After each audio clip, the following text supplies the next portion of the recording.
what is the disaster management, what is the evolution of disaster management in India, and then disaster management cycle, then a legislative framework for the disaster management, then institutional framework for the disaster management. So these are the important aspects of the disaster and the disaster management in India, right? Now let us start with the basic thing for the first thing, the basic being the first thing.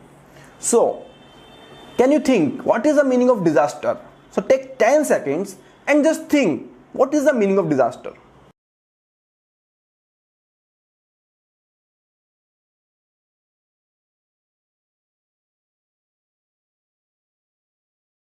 So friends, when disasters come to our mind, there are a couple of things that immediately have the attention of our mind. One thing is, it is a sudden thing, unpredictable, right? Sudden, quick. And second thing that comes to our mind is the huge adverse impact that this thing have. So one thing is, it is sudden, quick, unpredictable, and second thing is the vast scale of the disasters. So these things, I think, come to your mind when you think about the disaster, right? Now, when I say the vast scale and the quick and the sudden, it might seem that it is sudden, it is unpredictable, but it is not so. We as a human being, we are a very intelligent person, and we can always predict most of the disasters that happen in the world, except if a couple of them, for example the earthquake and the tsunami, we can actually predict all of the disasters, be it the floods or disaster or the drought or the cyclone. We can predict, we are capable enough, right? So now, what makes a disaster a disaster? If I say you that a river is overflowing, is that a disaster? When I ask you that in a particular area the water levels are going beyond the minimum level expected in that area, so does that mean the disaster? So what is disaster? What is disaster? At what point of time we call any event a disaster? That is a major question. So for deriving that meaning, first we need to understand some of the basic aspects of the disaster. So what is that? So one of the aspect is hazard. So what is hazard? So hazard is the potential threat to the humans and their welfare. What is the potential threat? For example, the river overflow. So the hazard, this river flowing is a hazard, overflowing is a hazard. And similarly, if the water is below some minimum level, that is also a hazard, right? And when there is any susceptibility, or the people are exposed to the adverse impacts of these hazards. For example, some people are living in and around the river which is overflowing, or a huge population is living in an area where we are expecting that the water is going to go very low level. So that is what we call as the vulnerability. So when there is an exposure, this exposure can be because of the location of the people in that area or their inability to cope with adverse impacts, their inability to cope with the adverse impacts of the hazard turning into disaster, right? So it can be because of the location or it can be because of the inability of the people.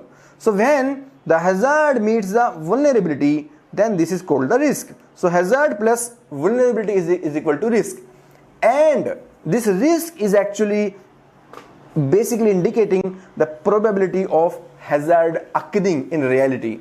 And when some event happens,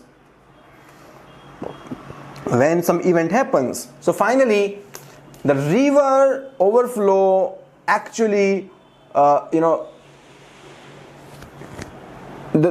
water of the river is spread all around the areas nearby the river, then this is called the disaster, right? So when this risk is realized, then this is called the disaster. I hope that now you are clear about the hazard, the vulnerability and risk and the disaster. So disaster is not a certain phenomena. It might look like that. It is a combination of the hazard and the vulnerability, and finally when this risk is realized in the actual scenario, in the reality, then this is called hazard. So these are the terms related to the hazard, the disaster. Now let us see the definition which has been given by the United Nations. So United Nations has given a very crisp definition of the disaster, right? So a disaster is a serious disruption. So one thing is that this is very serious. In a relatively short period of time, the important aspect is the short period, which affects the functioning of the community or the society, right? So the impact of the disaster is at the community level or the society level. It is not just at the individual level. It causes the widespread losses. The losses can be the human losses, the material losses, the economic losses, or it can be the environmental losses also.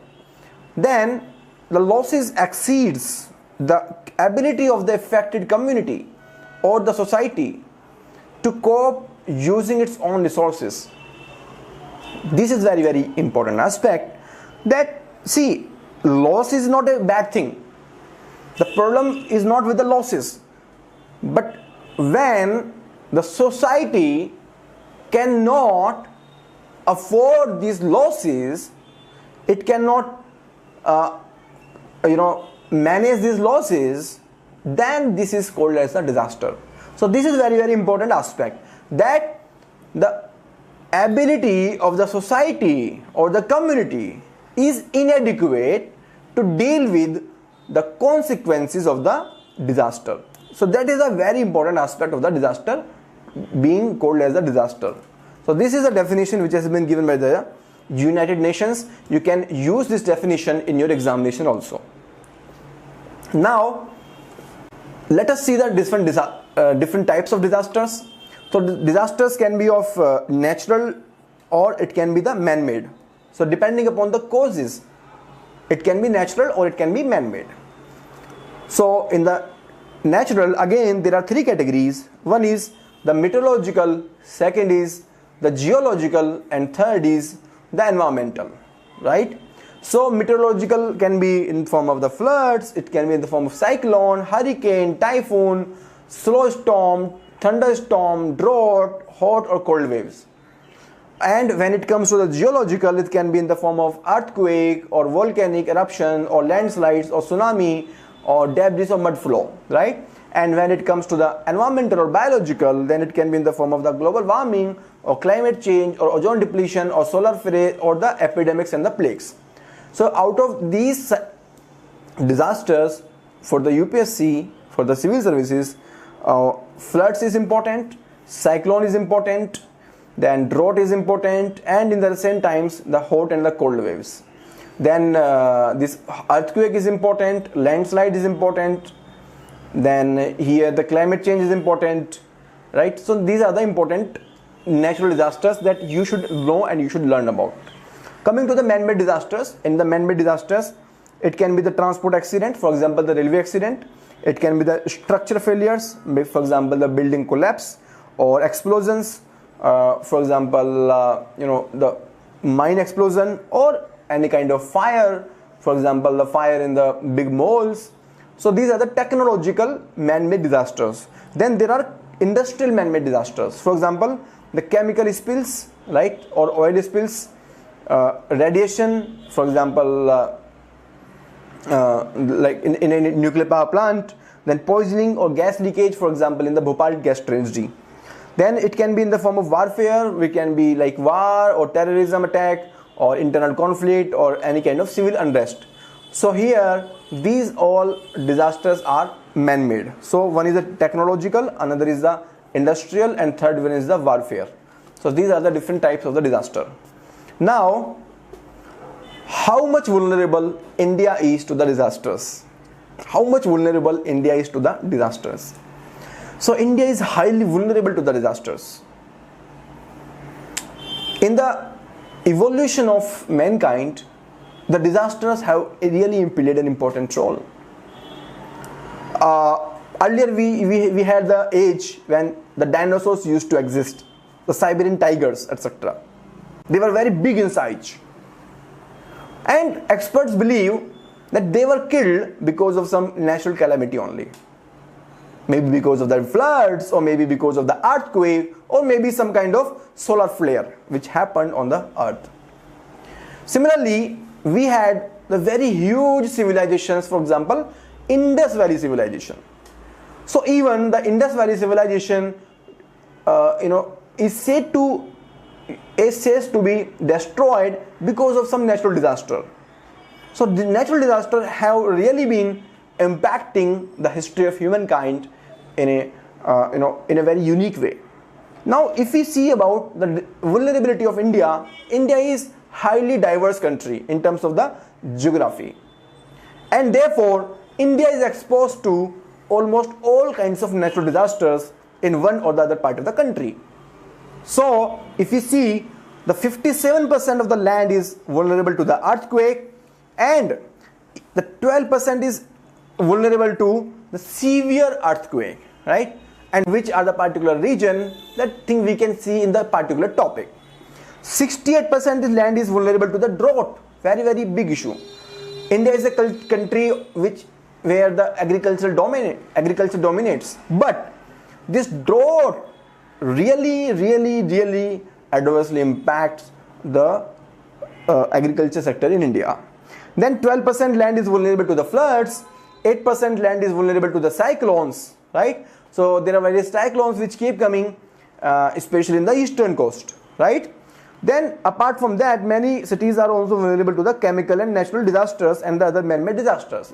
For example, the recent water crisis in the city of Chennai and the other parts of the country. So that is also one part of the disaster. Here you can see the high risk districts on disaster. In India, we can see the top 3 districts. So the top 3 districts is, one is the North 24 Pargana, another is the Pune, and third is the South 24 Pargana. So the first is in the West Bengal, the Pune is in the Maharashtra, and South 24 Pargana is in the West Bengal. And here, why the Pune is so much high in terms of the risk?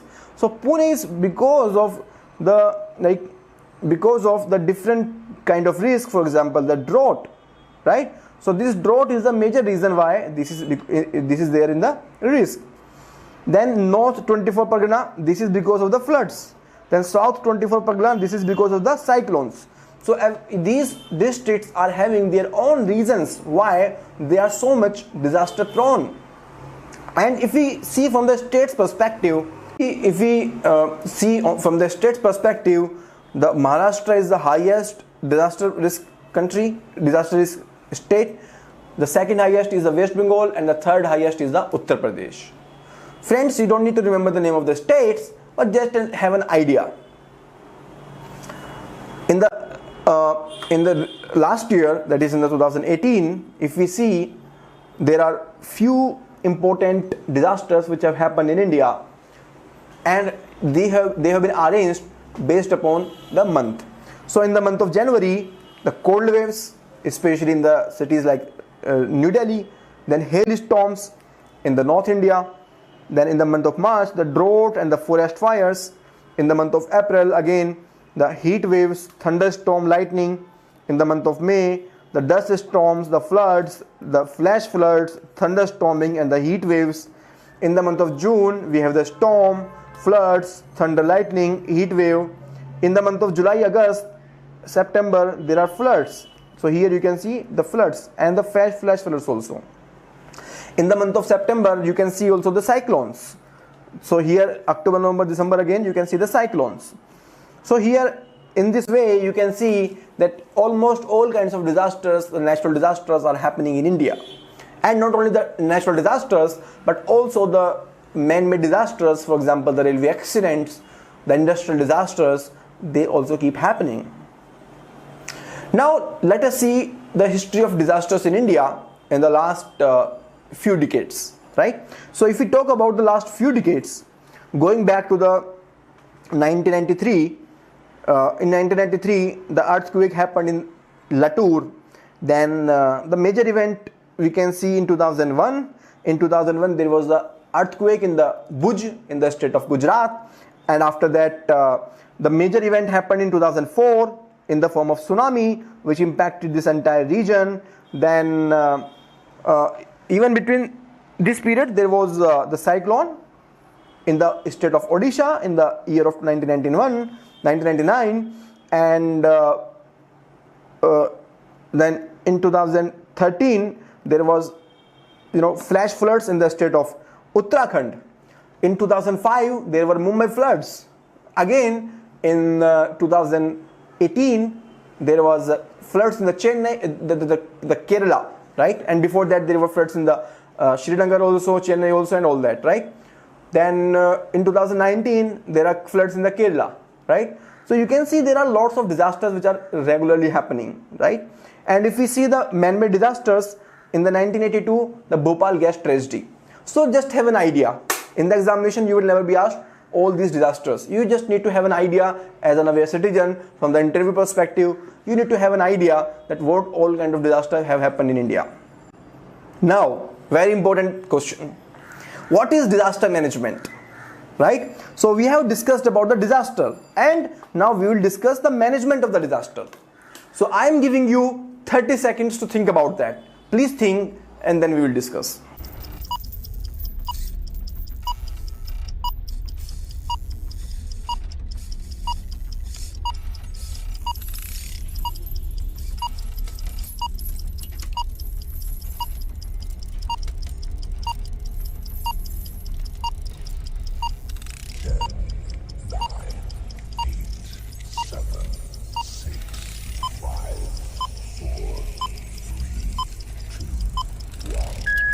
So, disaster we have already discussed. The management basically means the management of the impacts of the disaster. See friends, we can hardly control the disaster to happen. So be it the floods or be it the earthquake, tsunami, cyclone, cold wave, heat wave, we can't actually prevent them from happening. But we can really manage the impacts these disasters can have on the human beings. So that is what we call as the disaster management. So let us see the definition of the disaster management. So the disaster management is how we deal with the human, material, economic or the environmental impacts. Very, very important thing. Impacts of the disaster. And it is a process. It is a process. It is a process of how we prepare for or respond to and learn from the effects of the major failures. Now we will discuss this entire process. We will discuss the cycle of the disaster management, right? So, this is a disaster. And how the disaster will happen? Why the disaster will happen? The disaster will happen when the hazard meets the vulnerability. Now, any activity which is done before this disaster is called pre-disaster activity. Any activity which is done during the disaster is called during disaster activity, and any activity is done after the disaster is called post disaster activity, right? So any activity which is done to manage the impacts of the disaster or minimize the impacts of the disaster is part of the disaster management cycle. So before the disaster, first and the important thing is the prevention and mitigation. So सबसे पहले हम क्या करेंगे? First of all, what we will do, we will plan that how we can manage the impact of the disaster. We will prepare the legislations, the laws. We will prepare the national level plans, the state level plans, the district level plans. We will give training to the different stakeholders, for example, the forces, the people. We will spread the awareness among the people. We will define the land use pattern and land use plan, that in which area there should not be any human developmental activity, so that in future when some river overflow happens, the impacts are minimized. Then there can be early warning systems whenever there is any probability of coming of floods, cyclones. Then early warning system can help in evacuating the people from their the vulnerable location to the safe locations. So all these activities, and apart from that, the mock drills which can happen to simulate the different kind of disaster scenarios, that is also possible. And then evacuation zones can be there. There can be shelter homes so that people can get there. So all these kind of the planning activity, manpower activity, building the infrastructure to minimize the impacts, all these activities are basically part of the prevention and mitigation. And second is the preparedness. So all these activities are part of the prevention, mitigation and the preparedness. Now once a disaster happens, once this event happens, all those activities are basically the response activities.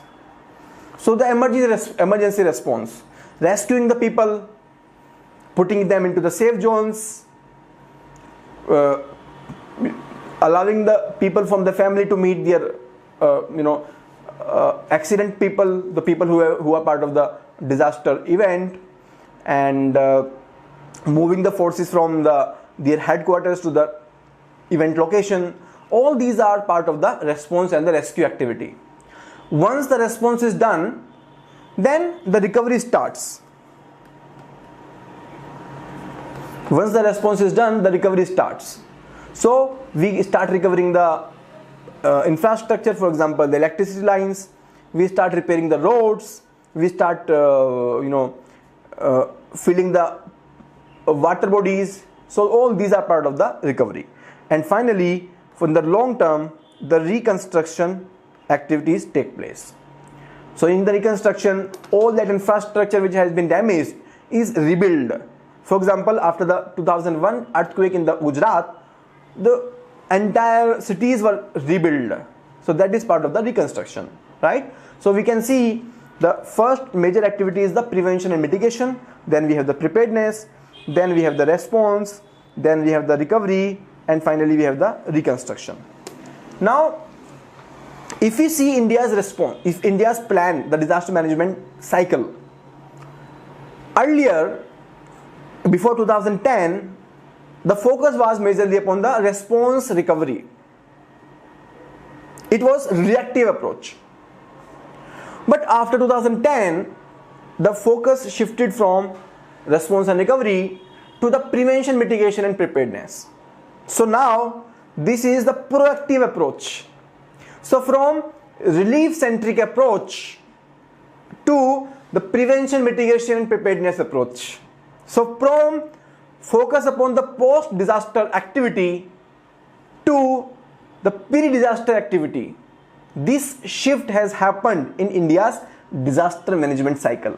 So now we are focusing more upon the mock drills, the awareness, making the people aware about how to minimize the impacts of the disasters. We are now interested in defining the land use plan. So in India, we are going through a major shift, and this is actually ongoing process. It is not a one-time activity, it is an ongoing process. So here you can see more clearly the different activities. So as part of the preparedness, there is prevention, the legal basis. For example, in India we have National Disaster Management Act 2005, then land use planning, biological measures, organizational measures. So we have to set up the different organizations so that at the time of crisis they can come and coordinate and can take the appropriate steps. Then emergency provisions, warning and alert systems, emergency plans, training and exercise to the people who can actually help out. Preparation for the intervention, early warnings. Then this is all part of the preparedness, right? This is the preparedness, or we can also include it in the prevention. This is the prevention. Then we have the intervention, alert, rescue, damage mitigation, emergency measures. These are part of the response and rescue. So this is the during disaster activity. Then after the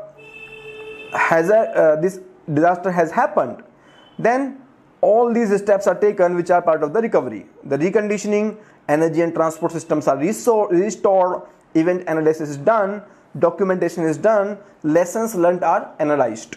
And finally, in the long term, the reconstruction and the financing activity takes place. So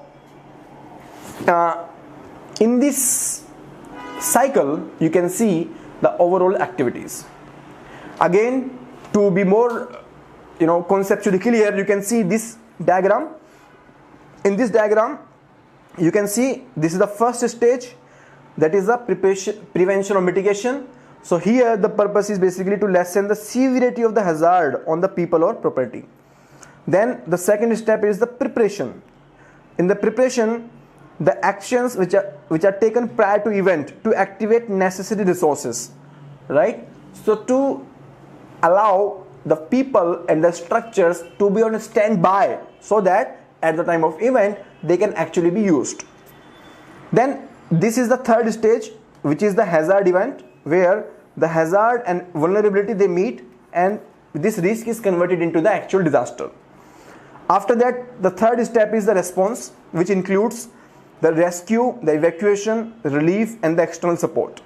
And the last step is the recovery, which also includes the long-term recovery, that is called the reconstruction phase. So I think now this entire disaster management cycle is clear to you, right? One more diagram to make it more clear to you. So this is a pre-disaster and this is the post-disaster. The pre-disaster cycle is called risk management and the post-disaster cycle is called crisis management, right? So starting from the mitigation and prevention, the preparedness, prediction and early warning, then response, then recovery, and finally the reconstruction, right? So in the first phase, the focus is upon the risk management, minimizing the risk. And in the second phase, the focus is upon the crisis management, reducing or minimizing the impacts of the actual disaster that has already happened. Now, you can just read it out on your own. This is very simple. Disaster risk management includes all the activities before, during and after the disaster. It includes the pre-disaster activity, during disaster activity and the post-disaster activity. Pre-disaster activity can include the activities which are taken to reduce the human and property losses. Example, awareness, plans, and these are also called as the mitigation and preparedness. Then during a disaster, the response is taken, which is also called as the emergency response activity. Then after the disaster, we have the recovery and rehabilitation focus, or it is also called as the response and recovery. Now, this is very, very important aspect, evolution of the disaster management in India, right? So the evolution of disaster management. In 1990s, the United Nations declared the International Decade for the Natural Disaster Risk Reduction. In 1999, India set up the high-powered committee on the disaster management after the Odisha cyclone. So Odisha cyclone was the eye-opener for Indian government. Then in 2001, after the Gujarat earthquake, the new strategies were adopted. In 2004, because of the tsunami, again the eyes of the government were opened. Then finally in 2005, we brought a separate law on the disaster management. So after 2001, there have been many activities. The disaster management, it came under the purview of the Ministry of Home Affairs because of the seriousness of this aspect. The state government, they also created the separate disaster management departments. At the state level, the disaster management authority were created under the leadership of Chief Minister. At the district level, again under the district collectors, the district disaster management committees were established. The special force was established. Then there was a institute which was set up in Delhi. Then disaster management was introduced into the school education. Disaster resilient technologies were introduced in the engineering and the architecture. Even in the education of medical and nursing, disaster management topic was introduced. If we see the legal framework, the major legal framework is the National Disaster Management Act of 2005. So this is the overarching, the apex law in India. This law lays down the institutional, legal, financial and the coordination mechanisms at the national, state, district and the local levels. So starting from the national to the state to the district and the local level, at all the levels there is an institutional mechanism. It provides for setting up of the National Disaster Management Authority at the national level, State Disaster Management Authority at the state level, District Disaster Management Authority at the district level. The primary responsibility is with the state government, right? So the disaster management is primarily responsibility of the state government. Now if we see the overall institutional framework as per the NDMA 2005, so at the central government level, in the Ministry of Home Affairs, there is a disaster management cell which coordinates with the National Institute of Disaster Management and National Disaster Response Force. Then there is this authority which is under the Prime Minister, which is coordinating with the National Executive Committee also. Then at the state level, we have this state authority which is chaired by the Chief Minister. Then there is State Executive Committee also. Then at the district level, again we have this District Disaster Management Authority which is under the chairperson of the Jilla Parishad or the disaster this district magistrate, and below that the municipality and the panchayats are responsible. So this is the institutional framework from the top level to the bottom level that India is adopting. Now again here you can see the cabinet committee is also there, right? So this is beyond the National Disaster Management Act 2005. Then there is cabinet committee on the security.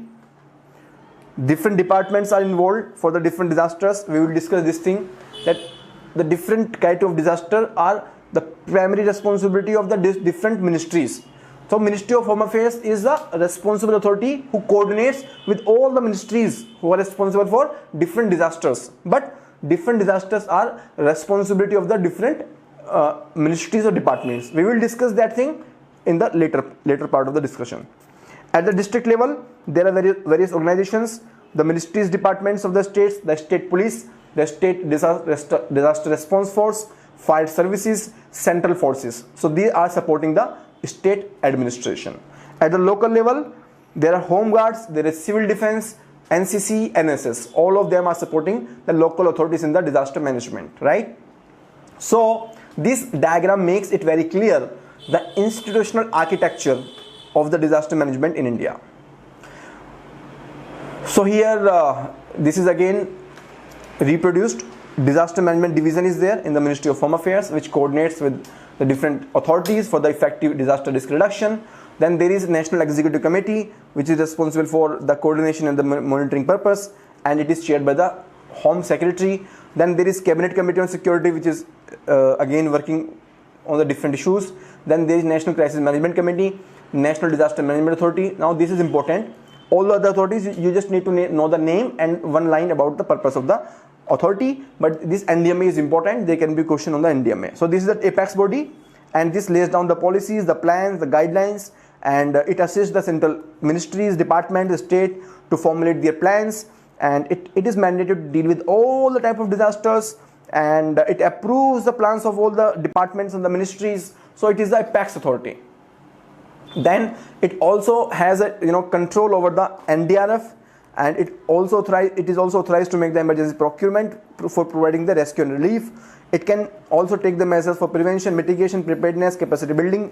So all the aspect, and it also takes care of the funds for the mitigation and the preparedness measures. Then there is this National Disaster Management Institute, and then finally there is NDRF.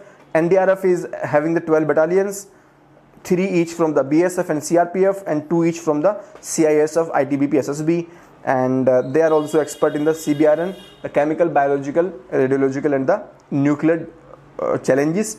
And so that is there about the NDRF, right? So this is everything about the institution framework.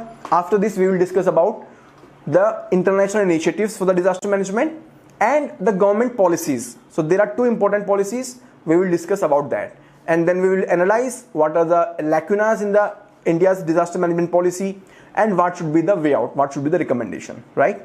Thank you very much.